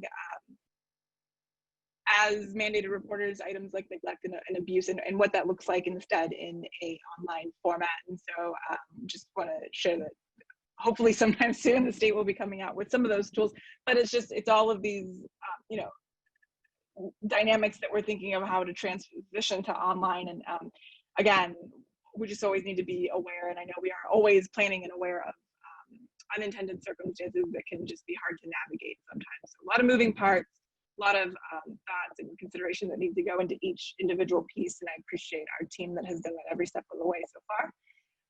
And I know we all eagerly await to see what happens on Thursday. So thank you to staff, appreciate the report. And actually, before I move on, one last question. I know we had kind of discussed a general update being a standing item in terms of kind of evaluating our general kind of public health situation and what next steps might be, et cetera. And I'm just wondering if we anticipate kind of a regular update like this, and maybe it's more appropriate for kind of future agenda item section. But I think for now, while we're kind of navigating the space, we had discussed regular updates on this topic, and I wanted to see if that was your intent or shared understanding, Superintendent Kern and staff. Yeah, I think we would utilize the staff reports that are early on in our agenda to provide that. And so we'll look at that. At our next board meeting, as we normally do at the start of the school year, we'll give kind of a start of the year update. One of the things that and maybe we can, and it might just say there's no changes from the previous board meeting, but there, we'll watch kind of what's happening related to updates or information, and we can bring that forward in just staff reports. Great, thank you, Superintendent Kern. With that was the end of my questions. I don't see any further ones from any of my colleagues. So we are now at item I2, CSEA Proposal for Successor Contract 2020-2021. Mr. Shoemake, please begin when you are ready. Sure. Good evening, President Vasquez, board members, Superintendent Kern, and Ms. Cunningham. I'm here tonight to present the California School Employees Association Chapter 127 proposal for 2020-2021 reopeners. Their proposal was presented first to the board for discussion on June 23rd, and this is an action item. Thank you very much, Mr. Shoemake. Mr. Allen, do we have any public comment on this item at this time?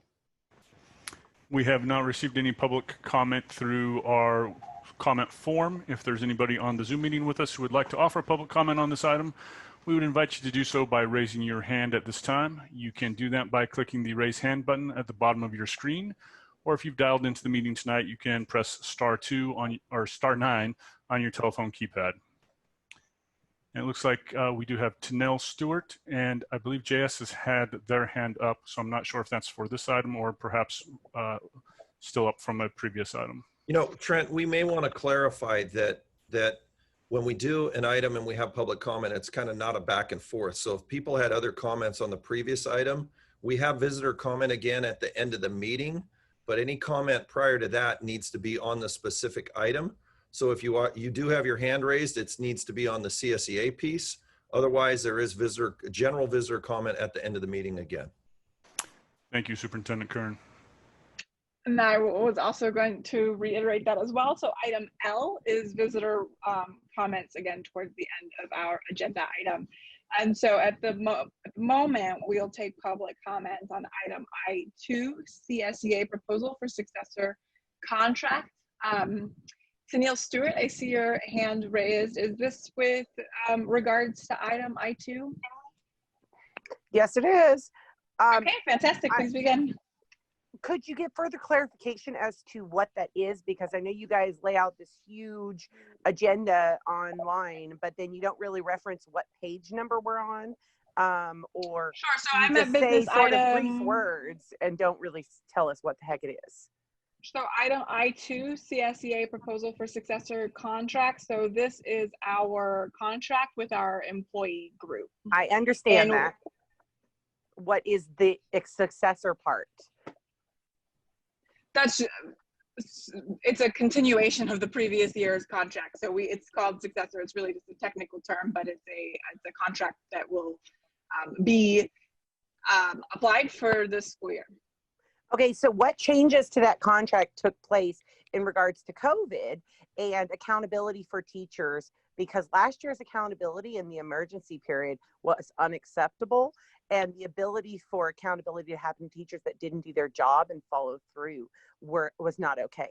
So can you explain as to what the accountability in this new contract for distance learning and for in-person learning have been made, so that we can have confidence as parents going forward that if a teacher doesn't do their job successfully, and if staff aren't being used successfully, like the IAs or anything, why are we paying these people if they're not going to do their jobs?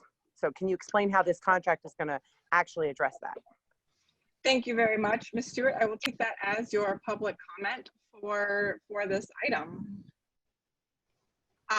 And with that, do any board members have any questions on this particular item I2, CSEA Proposal for Successor Contract 2021?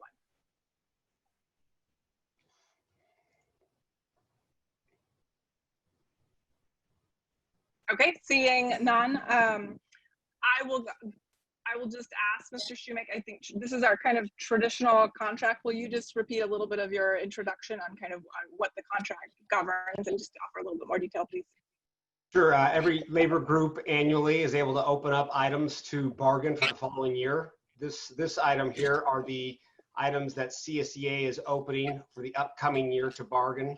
And so your vote tonight just confirms that you are accepting their interest to bargain. And then subsequently, I will be presenting the district's interest immediately after this. And those will go 2 rounds. And then bargaining will commence within about 30 days of that last board meeting.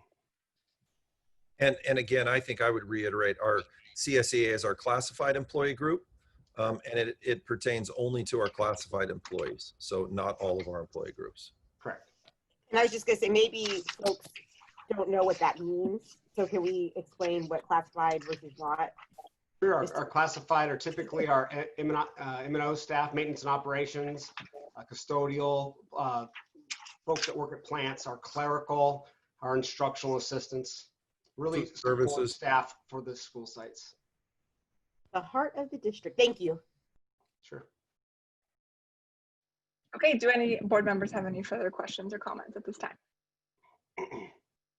Okay. We are now at item I3. That the previous item is an action item, so I think there we just. I apologize sincerely. No, I thought it was the case. I read that in error. So this is an action item for adoption. Is there a motion to adopt the CSEA proposal for? Paul, this is listed, Jim, as a discussion item on I2. So let's just double check that. It is only listed as the discussion. It is an action item, so my apologies that it's listed as a discussion for the. You're talking about the CSE. I think if it's agendized as a discussion item, I'm not sure we can. Ms. Simic, can you respond to that? If it is agendized, and I'm looking at it, it just says material provided and it says discuss, but if it on the item itself, if it says discussion only, then you cannot take action on it. And I don't have the actual item in front of me. And it says in I2 for discussion pursuant. Yeah, so that says discussion. The next one also says discussion to return. So we'll have to, at this time, we'll have that as a discussion item and have it return at the next meeting. My apologies for that. The second item then, I3, needs to follow I2 after it's been acted upon. So we can remove that item from tonight's agenda. I'll bring that back subsequent to, at our next board meeting. Well, they're both listed for discussion, so I think we'll go ahead and still. The item with our district items always follow an action item from CSEA. So it was going to be a discussion item after what was supposed to be an action item here. So my advice would be that we table this for 2 weeks. I'll bring back the CSEA as an action item, and after that, we'll implement our district's proposal as a discussion. President Villescaz, could we not put item I2 as a consent item for next board meeting? If we chose to put it on consent? If that's the will of the board. And let's make sure Ms. Simlick's okay with that as well. Jim, don't those normally, Mr. Shoemaker, don't those normally actually come for discussion and then action before the board and not on consent? Yeah, I haven't encountered this before, but yeah, typically there's a vote and then our district items are presented after. So we're really not, there's not a time frame here that's of any urgency. Okay. Right. So I think I feel comfortable with pushing this out quite some time if we needed to, but I'll be prepared to come back in 2 weeks with the right box checked on that. And again, my apologies. Okay. So we won't push it out further than necessary, but we've got some time to do it, right? So we will do that. And instead I'll just offer I'll offer one more chance for any of my colleagues to ask questions before we move on. Seeing none? Okay. With that, we are at item I4, Williams complaint report. Ms. Simlick. Yes, thank you, and good evening, President Velasquez, board members, and Superintendent Kern. Education Code Section 35186 requires that district staff report to the board at a regularly scheduled board meeting concerning any William-type complaints that have been filed with the district and the resolution of those complaints.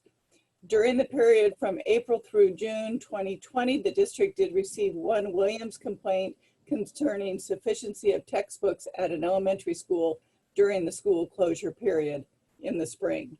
Specifically, the complaint alleged the instructional materials were unusable because the complainant's child could not read and that the parents could not continue to work and be teachers to their students.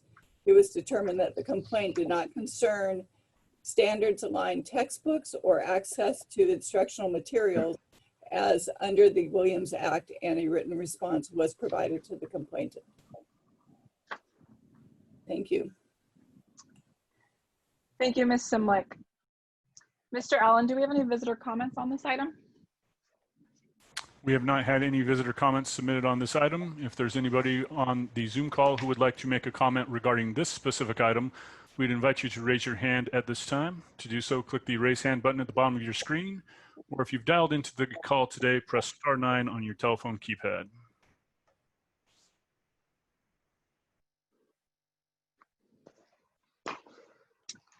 Okay, seeing none. Do any of my colleagues have questions on this item?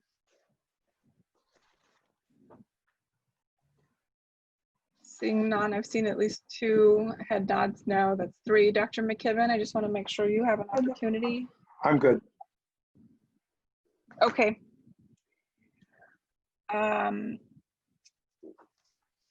With that, we are at item J, board reports. Are there any board reports at this time? We'll go through the typical order, and you're welcome to pass if you'd like to. Mr. Hernandez is shaking his head no. So we will go to Ms. Costa. We will go to Ms. Creason. Just want to say I'm spending a lot of the time right now talking to families and students. Students have been reaching out a whole lot more, and I've been really inspired by that. And I just want to share that there is a youth-led mental health event that's going to be held online. They're trying to host it towards the end of August, so it should be distributed widely, and it is going to be sponsored by the Mental Health Services Oversight and Accountability Commission. So I'm just really excited about that, and want to correct something I said earlier during the school opening report. I had mentioned, I was calling out local DMH, Department of Mental Health, and I said we have a state Department of Mental Health, and that's not true. We don't have a state Department of Mental Health anymore. It's the Mental Health Services Oversight Accountability Commission. I just wanted to correct for the record. That's it for me. Thank you, Ms. Creason. Dr. McKibben. See, I'm unmuted. Okay.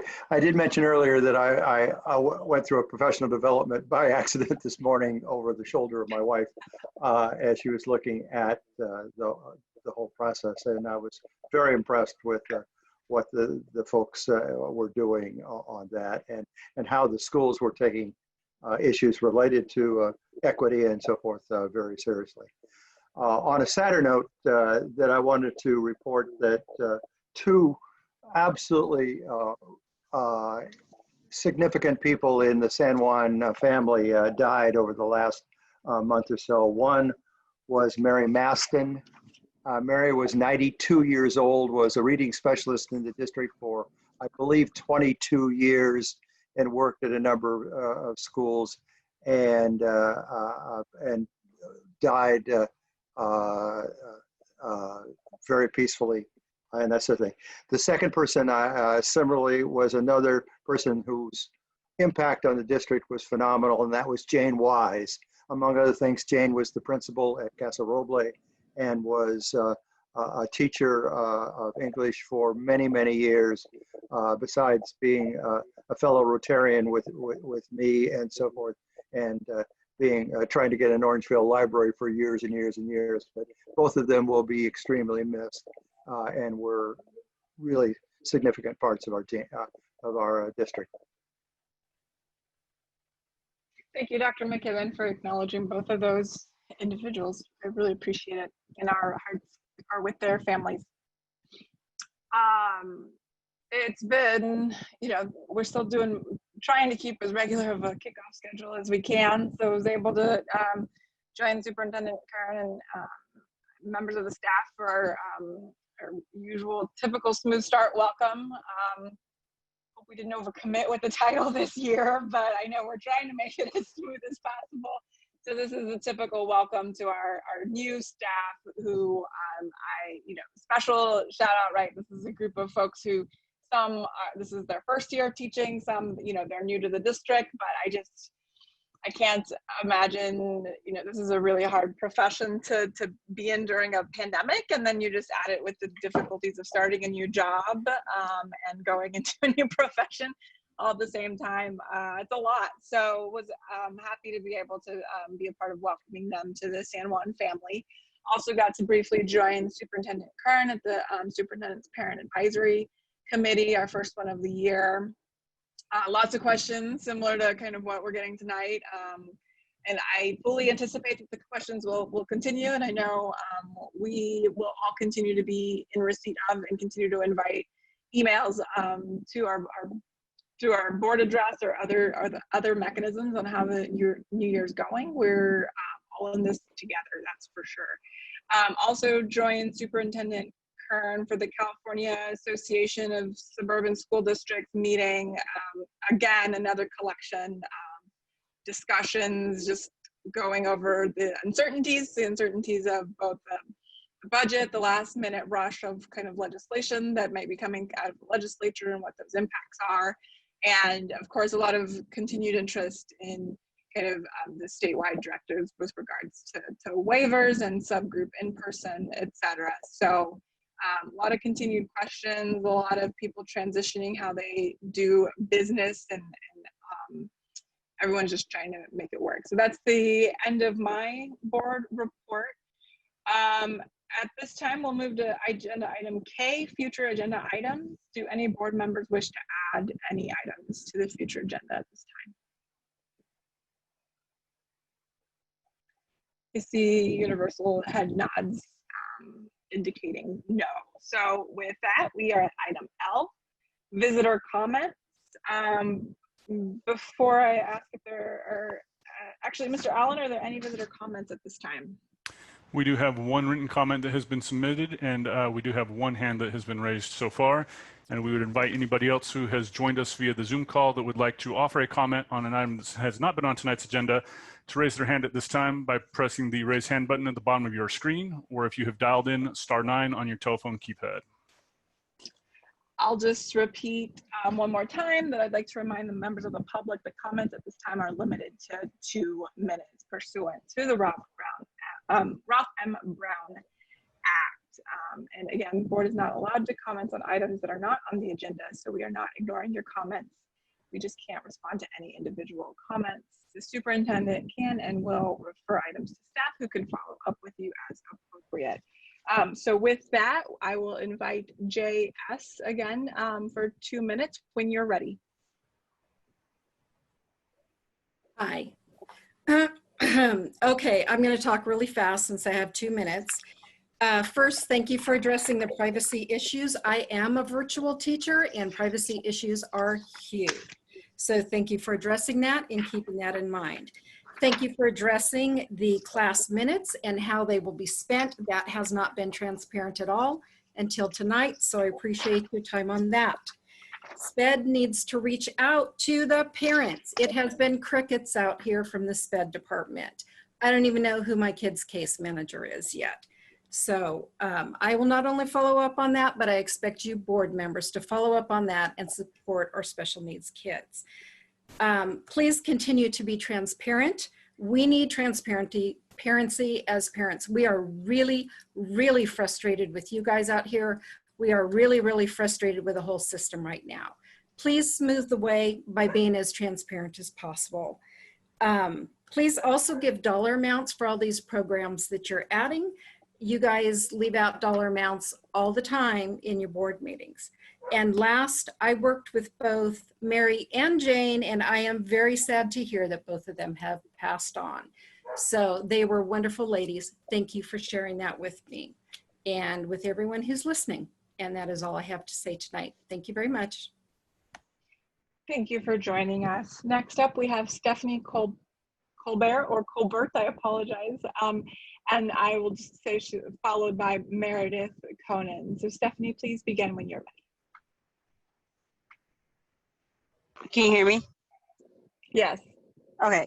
Quick question. I think I had submitted a couple questions, so you actually answered them tonight. So disregard the ones I submitted.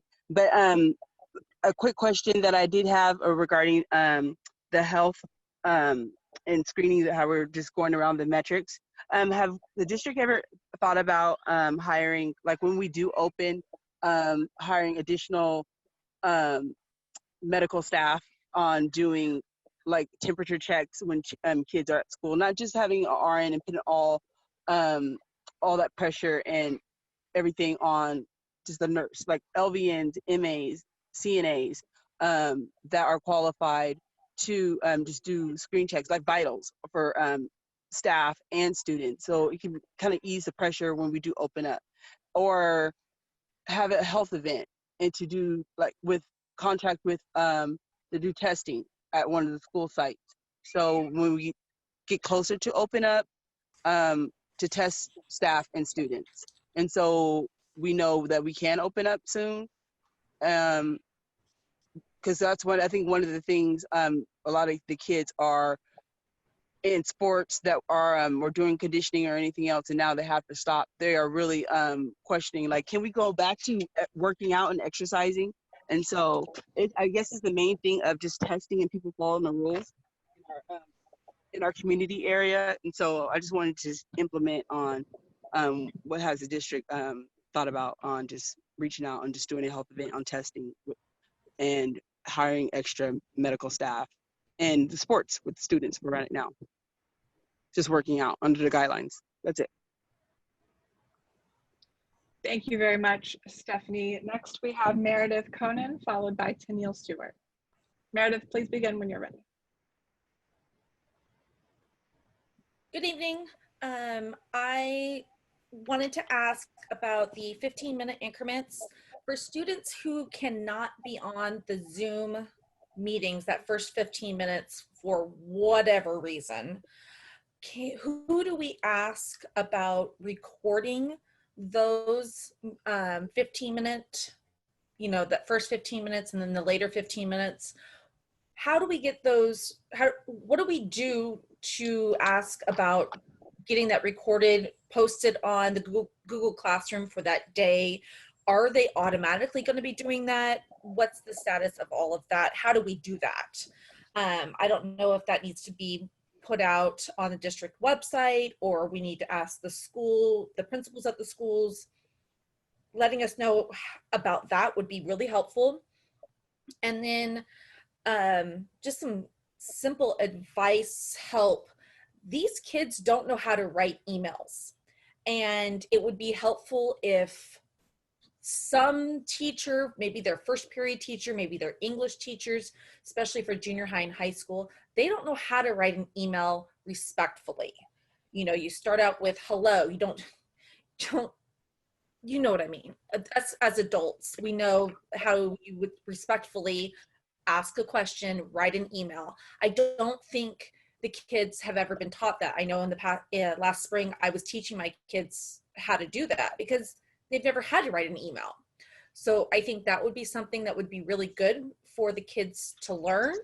And last, parents, have your kids email, just advice, have your kids email their teachers, period. Just, they have questions, have them get into the habit of emailing the teacher, submit the questions on Google Classroom. And then you as a parent, if you want to know something, email the teachers.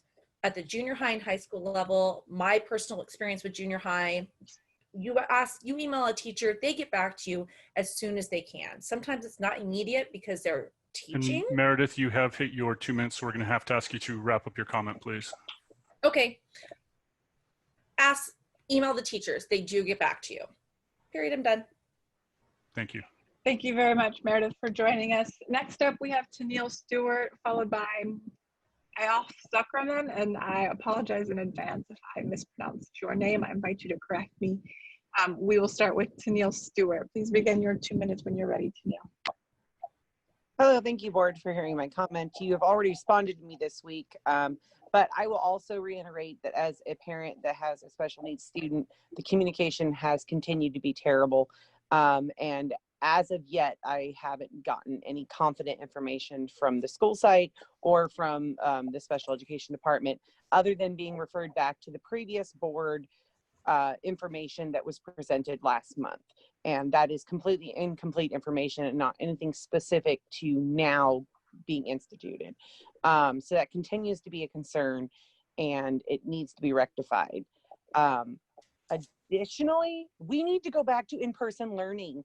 This excuses that we can't get a waiver. Well, if they aren't even making it legally able to get a waiver, then the state is straight up violating our rights. And as a board, you guys need to fight for our kids to go back to learning in person, because this is unacceptable that kindergartners are expected to sign into a computer and learn for 45 minutes a day virtually.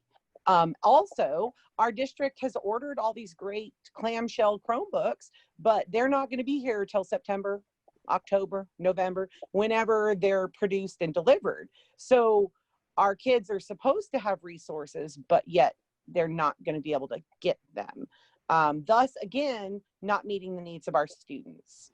So we need to figure out, i.e. go back to school in person, how to meet the needs of our students, and them being in a classroom actually learning would do that. That's what we need to do. And we need to provide those services to our kids consistently. Thank you. Thank you, Tennille, for joining us this evening. Next up, we have Eyal Zuckerman. Please begin when you're ready.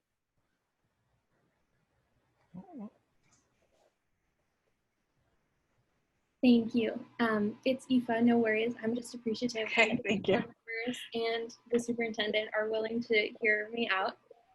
So I'm a junior at Mira Loma, and while I make no effort to speak for our student population as a whole, I know a lot of us are really wondering about this sort of rush for normalcy. We know what's going on is really new and unprecedented, and at least the school district, but we also need better resources. A big part of school for a lot of us is that we can use each other as a support system, because the stress of school just adds to the stress of the world, of which we are hyper aware. I heard the superintendent and board members asking tonight, well, what do the students want? And I'll stress the same thing that ends up being at the heart of my comment every time I hop on one of these meetings. Please, please just ask us. Ask your students what they need from you. You have students on this meeting right now, and it's incredibly disheartening for us to hear over and over again about plans to reach out to us that it feels like don't actually end up happening. At the end of the day, it feels a little bit like we're talking to a brick wall, and I know that's not the case. We're all people working our hardest in these crazy circumstances. That said, I had a conversation with board member Costa about student voice, and I'm very appreciative that she was willing to talk to me and remind me of this meeting, because student representation at these meetings matters, but it's my fervent hope that San Juan can come up with a better system to reach out to us in the long term. There are also smaller issues like the camera requirements over Zoom, where the requirements communicated to us students have been vastly different than the ones mentioned tonight, and that could be better clarified in that sense.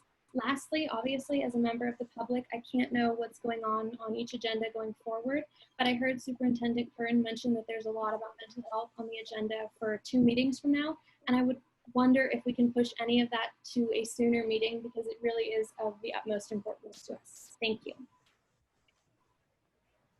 Thank you very much for joining us.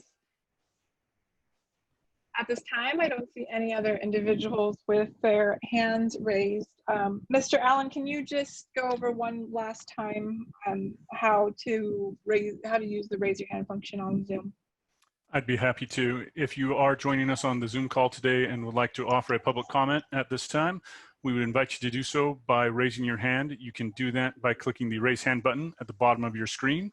If you've dialed into the call today, you can press *9 on your telephone keypad. And President Villescaz, we do have one written comment that was submitted for this item. Okay, if you wouldn't mind reading them. Absolutely. That would be great. Thank you. Our written comment is from Anna Quinones. She writes, "Dear board members, today we had inspiring staff training about new commitments to equity in the district. I hope that part of that commitment includes reevaluating the presence of SRO on campus. These positions have been shown to contribute to the school-to-prison pipeline, and many districts are reevaluating. Maybe these positions can be transitioned into another type of supportive role using restorative practices. Thank you for your consideration. Thank you very much for your written comments. And at this time, I do not see any additional public comment.